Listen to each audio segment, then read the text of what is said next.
culture, seven liberal arts, the fundamental rules of erudition and education that have been a standard across the world, including the oldest universities in the world. Go look up Moorish history to study African history, and it takes you in and back to your ancient Canaanite, Moabite history and culture of Hikupta, Egypt, etc., universally for all African Asiatic people. And that's a fact. Don't take my word for it. Do your own research. And so when you have trolls or people who are trying to divert you, keep in mind these are people who have been benefiting from the civil liter mortuus operations that have been particularly executed at North America, Northwestern Mexico, and exported around the world, etc., to keep this knowledge in the dark. And generally, it is referred to, quote unquote, in secret society as the Great Seal, quote unquote, as Muhammad's Mountain, quote unquote, or the Great Masonic Secret. All of those are phrases that actually hide the true history, much of the true history and the disciplines of the walk of man. And it is not limited to what people refer to as some religious perspective. It is actually the science and the disciplines of humanity at Midgard in general. Let's see. Foster Cameron Hunter said, what does Alkebulan mean? The same as Asia? Yeah, Alkebulan is also referred to as Hikupta, or what you call Africa, and certain sections of Africa, or Hikupta, they refer to as Kemet. So when you think about it, from a common perspective in modern educational platforms, they will limit to you of the modern contemporary name of Egypt, limited to a jurisdiction in North Africa on the east side of Asia Minor today. But in fact, in context of time, it included most of the landmass of the world, in truth, including the entire Western Hemisphere, which comprises Hikupta or Egypt, the capital dominion, in fact. Let me just see. Hot Tot L. Taj, what do you think about speaking in tongues as it relates to Christianity and spirituality overall? Can you speak about that? This is the position I take on that. If one is given a message from the spirit realm, it's usually for yourself. And anyone who receives spiritual communication, and if they have some comprehension, they should be able to etymologically interpret it and give reference to it. For all what you will call linguistic formats, even going back to Sanskrit of ancient Sudan and Nubia, etc., of ancient Hikupta, of the lower Egypt, etc., is certainly available, including the cuneiform constructs, etc. And therefore, if someone say they receive a message, they certainly should be able to interpret it. And if they can interpret the ancient linguistic forms, certainly they should know the basic etymological constructs of modern forms of language. And if they can't do the one, they certainly can't do the other. Okay. Patar Right Knowledge said, is the word Africa, is it of hybrid origin? Africa is not so much hybrid. It is actually coming, or Ifrika, it's Ifrika, from the ancient world of Berber linguistic groups. And even America, as you know, comes because ancient name for Africa is just simply more contemporary, is Amexem. And you have the prefix of Amexem and the suffix of Africa, which makes America. So when you do the etymological and linguistic grammatical study of linguistic form, America is Africa. always was. But this is one of the traps in linguistics, which is also demonstrated again in this 8th grade test that we shared with you earlier of how they dumb down the people. And once you start doing some of even your basic discipline study, many of these questions that are asked, which are totally legitimate, you will answer them yourself.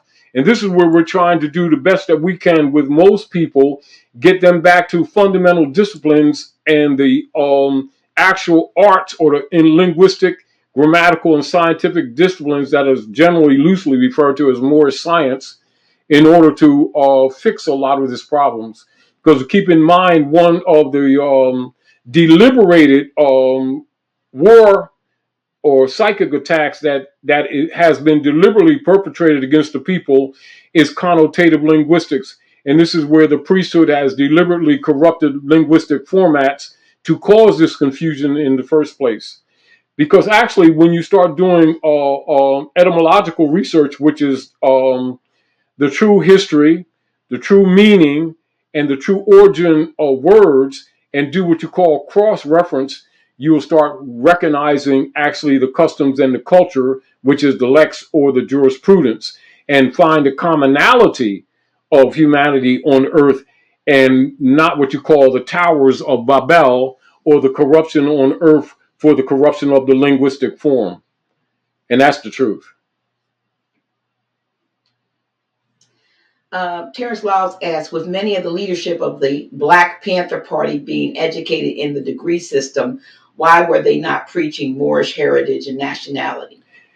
Keep in mind, if you do, this is a good answer for this. Do the research on COINTEL operations at North America via the FBI and the CIA, and particularly those operations headed under the Skull and Bones operative known as J. Edgar Hoover. And you'll recognize that all organizations of Aboriginal people, and specifically Moors, etc., who are tagged as Black, have been infiltrated deliberately, and that those distinctions, including dealing with educators, were distinctly instructed not to support or expose Moorish history. Those were direct orders. You will find that in all when in all of the information exposed for those who are researchers, with the infiltration into the Moorish Divine National Movement, and particularly under the Moorish Science Temple of America. We're talking documents, and all of the so-called Negro and so-called Black organizations were infiltrated, and particularly with most of the leadership that has been compromised, for them to promote the Black nom de guerre in order to divert the energies and the positive actions, particularly dealing with hereditament, etc., in relationship to the Aboriginal people of the planet. And this has much to do with, again, with the bottomry instruments that are the support basis for the bond system on the stock market. That's why, again, there's when people are looking at the social economic problems of our targeted community, it never dawns on them that the instrumentality of the stock market is actually founded upon their backs. And the bonds are not a chain, the bonds are the bottomry instruments. And so all organizations that seek to restore legitimate self-government operations are, by organized operation, attacked and infiltrated. That is much and has much to do with the motivations as to why many of these people that you may consider who present themselves as helping our people will pretend that Black is African identity, when the word Black is not a negative. Keep this in mind, it's not negative. It creates a status platform of non-descendability, corporal and incorporeal, that supports birthright theft. But Black, in fact, actually comes from Middle English 1500s, derived from Old High German, and actually means pale colors. That's exactly what the word Black means. It means pale colors. For those who doubt it, Go to any etymological dictionary, any basic grammar dictionary, grammar supported dictionary, or etymology on the English language, and you will see for yourself that the word black does not mean African people. It means pale colors. And you know what pale means? It does not mean noir. Mhm. It does not mean ebony. Amin Bey says, question. So if everything we come into direct contact with poses a danger of spreading a dangerous, contagious, and deadly disease, then why has handling fiat not been an issue of concern? Because you already know that the foundation is a fraud. It's self-evident. You know, they attack people's common sense because common sense applies to common law. So people are groomed to even deny common sense because the answer becomes obvious. It's obvious that this is a farce being heaped upon humanity. And it's both a psychological attack and a biological attack, as demonstrated and as presented in the King Alfred Rex 84 Executive Order 11490, Silent Weapons for Quiet Wars. It's that too is documented. And keep in mind, all your so-called leaders, black leaders, most of whom are Masons and Eastern Stars, get this knowledge anyway. But they take oaths not to reveal the secrets. Why? Because it would help humanity. Don't they happen to get these kind of comfortable ambassador and corporate jobs? Interesting, isn't it? Oh, and contracts in the musical industry. Mm-hmm. Kirkendall Bay says, what time period or battle does the term April Fools derive from? I know about the burning of the boat. I That's just where it can't comes find from. the other information tied to the event. So look at, do a little research on the fall of the Red House, which is ritually practiced in a Masonic ritual. So the Red House is the Alhambra, which is referred to in these days as one of the seven wonders of the world, which is remnants of the great Moorish rulership in Granada, Al Andalusia, before it was referred to as Spain after the marriage of Ferdinand and Isabella and the defeat of the Moors. And they call that the Columbus discovery era of 1492. So look at Columbus not as a man, but as an era of political activity. And so look at the operations of the Moorish chieftain Boabdil and the relinquishing of jurisdiction of Granada so that the Romans would not burn the city or burn it down, and he abdicated or surrendered the Alhambra. Now, so the Romans promised to let the women and the children go and not murder them, which has been the tradition of Roman operations, etc., hybrid Roman operations. And so they supplied ships for them, and they put women and children on the ships, and then they burned the ships, and that was April 2nd. They call it April Fool's Day.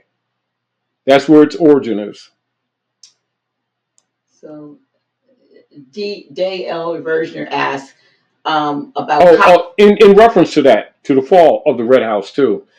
One of the celebrations that takes place at the Maghreb in Shakamaksim, although it's for those operations or the fall of the Red House, is the Mummers Parade that's exercised and assembled at 6 and Moore Street at Shakamaksim or Philadelphia, and it's called the Mummers Parade, January the 1st, 1492.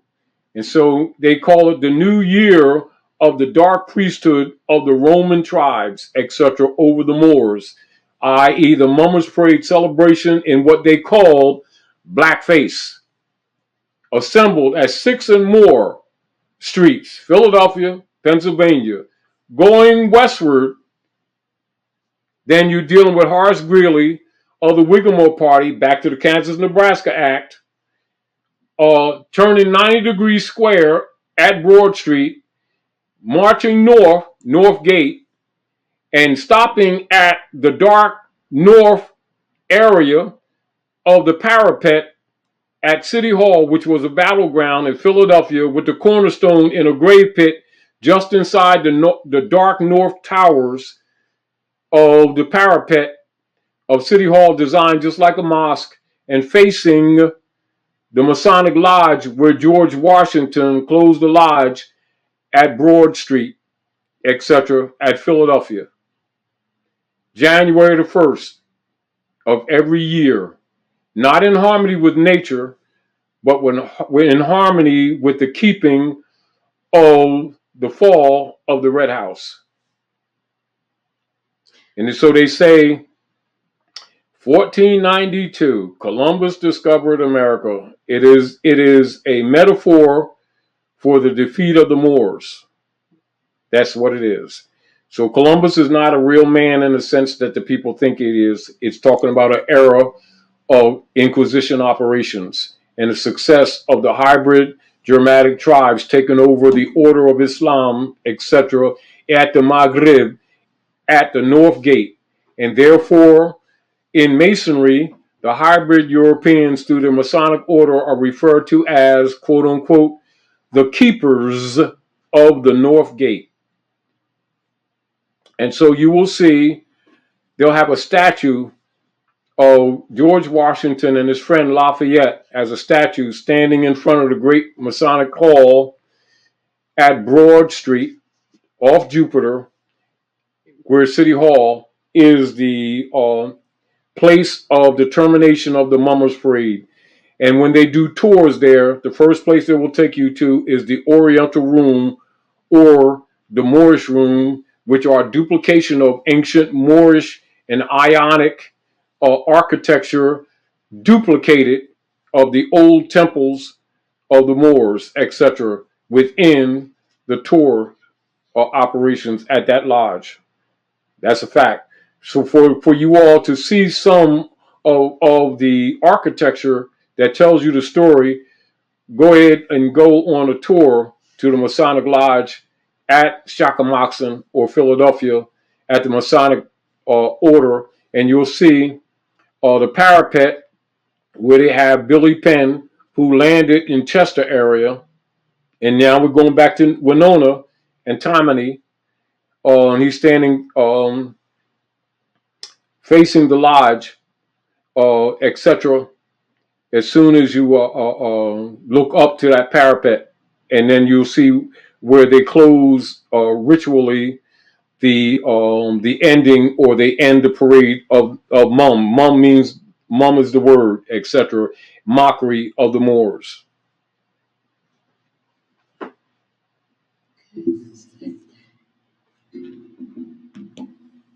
And from a motivation, a political motivation, you will see why many people who have been living off the birthright and the estate of the Moors, as soon as you bring this information up, the trolls will come out like roaches after you spray the insecticide in the corners of the house. Excuse me.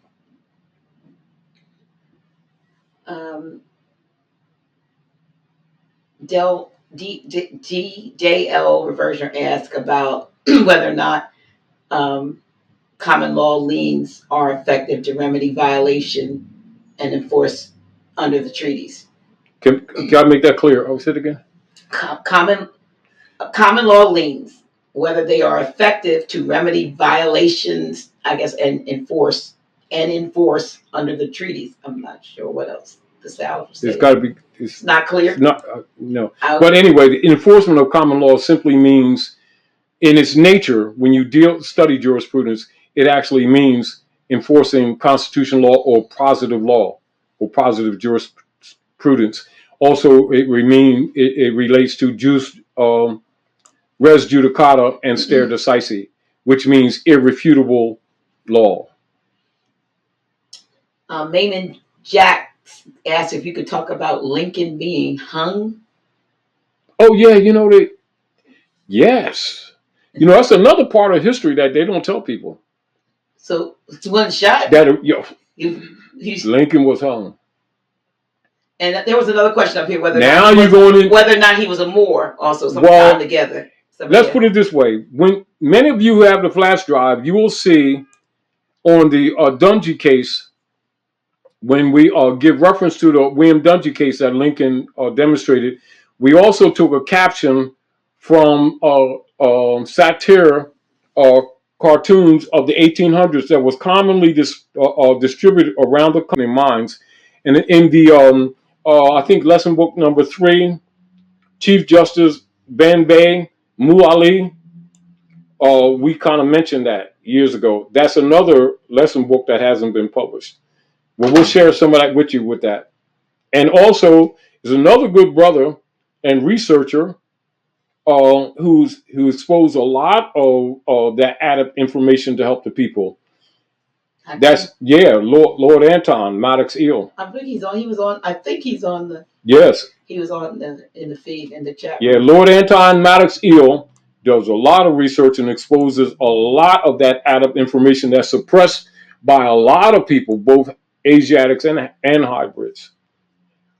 Again, as these people begin to learn, they're going to learn that they have been lied to about Al-Moroccan history on multiple fronts. You also have the unfortunate situation where the hybrid Europeans, by hiding Moorish history and suppressing us, has actually been credited wrongly with some of the servitude slave history to themselves that really doesn't apply to them. And so they were probably subjects of the slavery. This is a lot of the dynamics of the truth of history has to be corrected to bring peace. And so in the future, a lot of this information will be also shared with you and reference points for study. We have to do our conference. It's going to come up. But we're running to getting at the end of time. And so what I wanted to do is share, since I have this opportunity, to share with you, the viewers and listeners, that we are currently, it started today is almost over, and what's known as 3 days of darkness. Mm-hmm.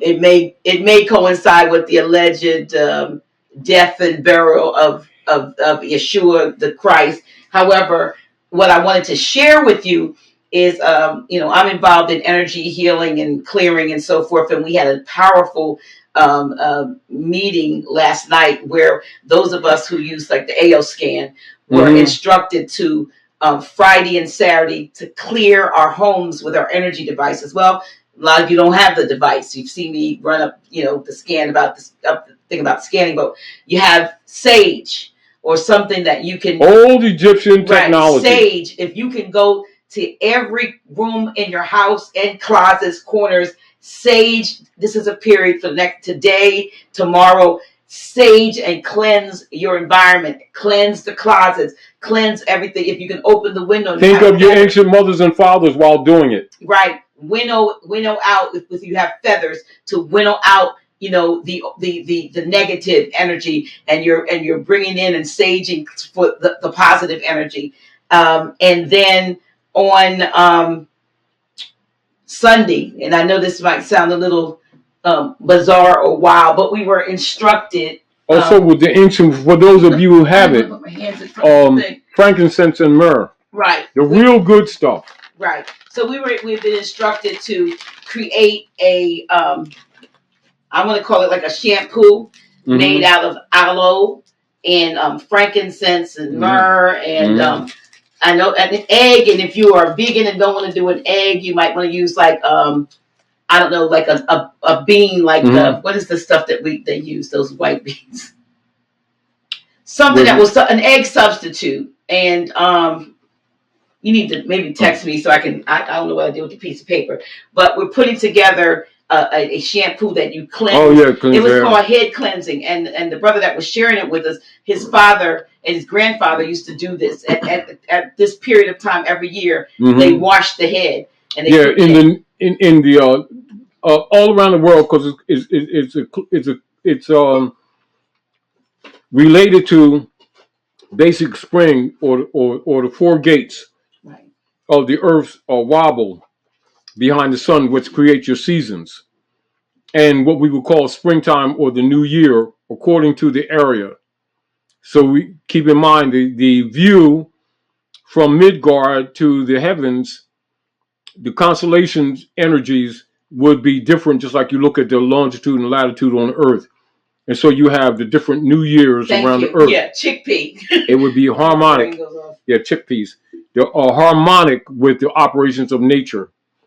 And so Africans would always do what you would call cleansing. All the rituals of ancient Africa, keep in mind, are designed for protections.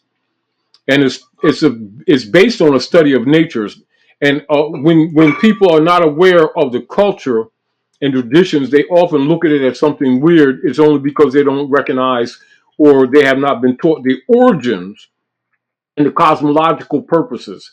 So when you do the research, a lot of the rituals don't look like mysteries or foolishness. They actually, you begin to recognize their relationship to nature and the mind and memories of man, and the reminders of principles of your harmonic relationship to nature and your keeping of the Sabbath, or your keeping of Sabi.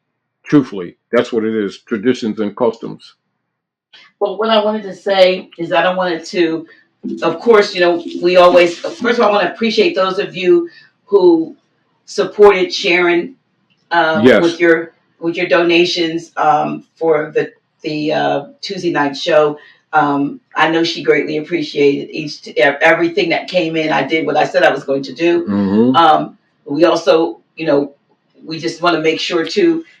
Yeah, we want to thank you all for supporting the House of Reawakening Minds, and many of you people, brothers and sisters, and supporters who have been supporting us with your presence and with your donations.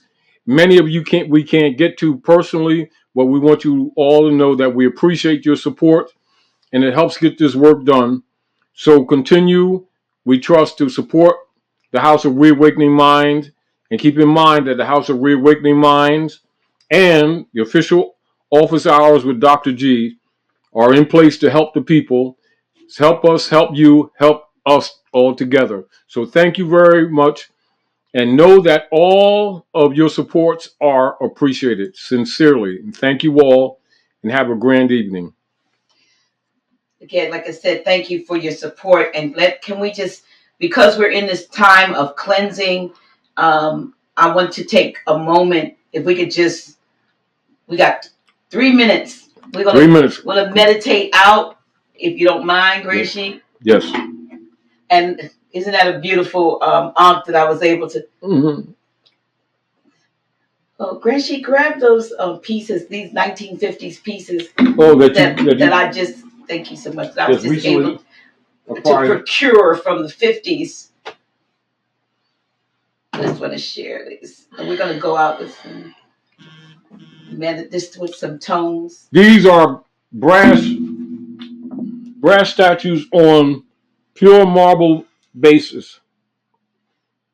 Put it down some. Down. There you go.